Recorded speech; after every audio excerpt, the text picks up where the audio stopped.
What happens when a company overpromises and completely fails to deliver? The Humane AI Pin was supposed to be the future of technology just recently in this past year until it crashed and burned. And it left customers with a $700 paperweight, literally. This isn't just a story about a tech failure.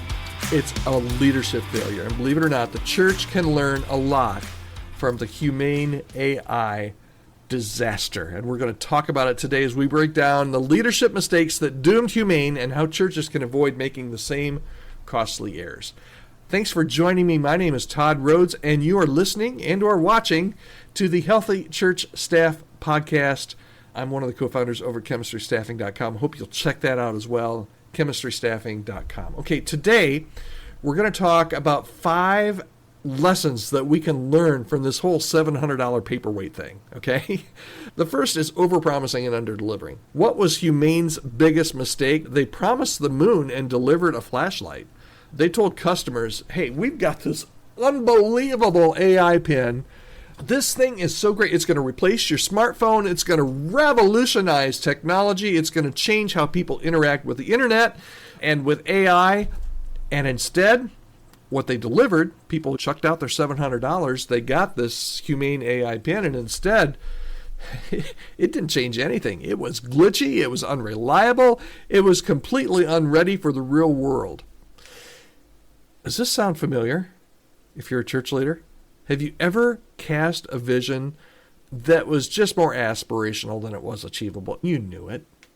Have you promised big things, revival, exponential growth, life-changing programs, and you knew that you didn't have the infrastructure to sustain it, right? It was great to have a big, bold mission, but integrity means you got to follow through, right?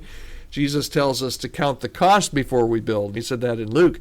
But if your church constantly sets unrealistic expectations, it's going to breed disappointment and distrust. People just aren't going to go along for the journey anymore. So here's the lesson in this first point.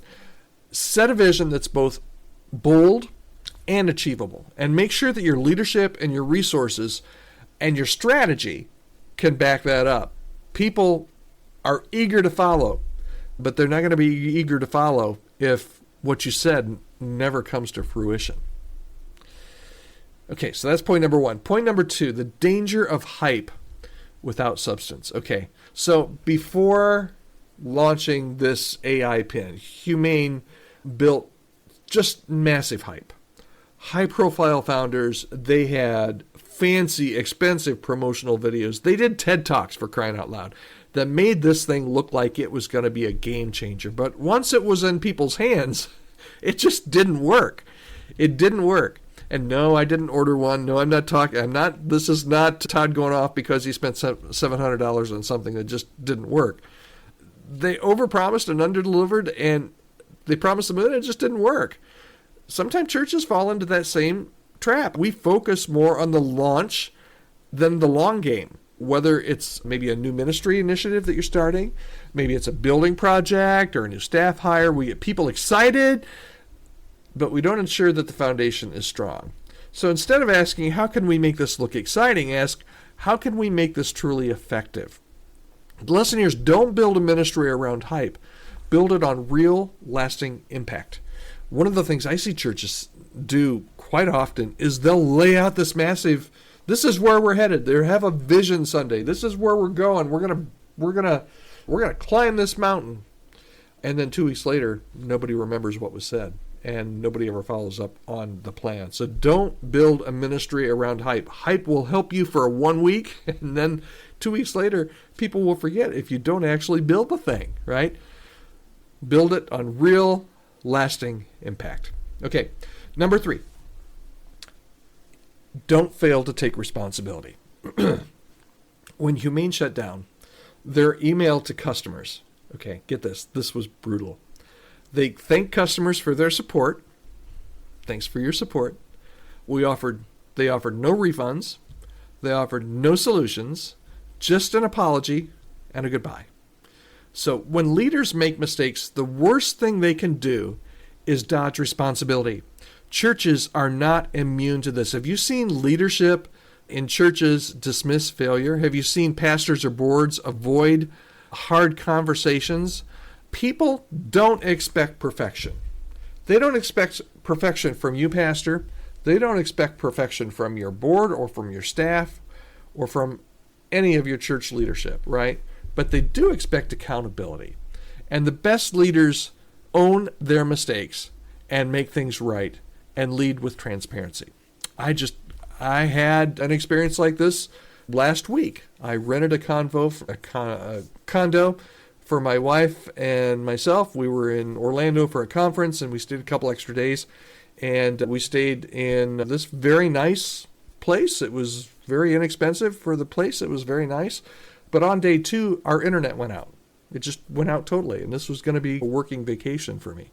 So no internet. So I called the place that we rented the condo from, not the homeowner, but the condo place. And this is Todd rant here, just for a second, because it's so fresh. But I exchanged 14 different emails from them over a period of 6 days that the internet was not working. And they gave me tons of excuses. They took no accountability, and they essentially said, this is not our problem. Matter of fact, they said, this is a, what did they say? This is a renter convenience that's beyond our control. Okay? I get that. I get it. But the leadership just did not step into place. They didn't own that, hey, this is a problem. They didn't try to make anything right. They didn't try from a customer service standpoint to make me feel any better about this. I didn't expect the moon, but I expected to be heard, and I wasn't ever heard. So here's the lesson here. Leadership, that was a tangent, wasn't it? Sorry about that. Here's the lesson. Leadership isn't about being perfect. It's about being responsible. Take responsibility for your leadership. Okay, 2 more. Man, I'm going over today. Number 4. Ignoring the needs of your people. Humane never really listened to its customers. They ignored warnings from all the tech experts that told them this was going to fail. They failed to adapt real world issues. They ultimately left their supporters, those people that built the company, those people that paid for the product, they left them high and dry. And churches sometimes do the same thing. We ignore feedback from our congregation, from our staff, from our volunteers until it's too late. If people keep telling you something isn't working, you might want to listen. All right. So the lesson here is great leaders listen more than they talk. They create spaces for honest feedback, and they actually act on that honest feedback before it's too late. All right. Number 5, and then I'll get you out of here today. There was no clear exit plan at Humane, and that just equaled a disaster. Humane's shutdown was so abrupt because they had no real backup plan.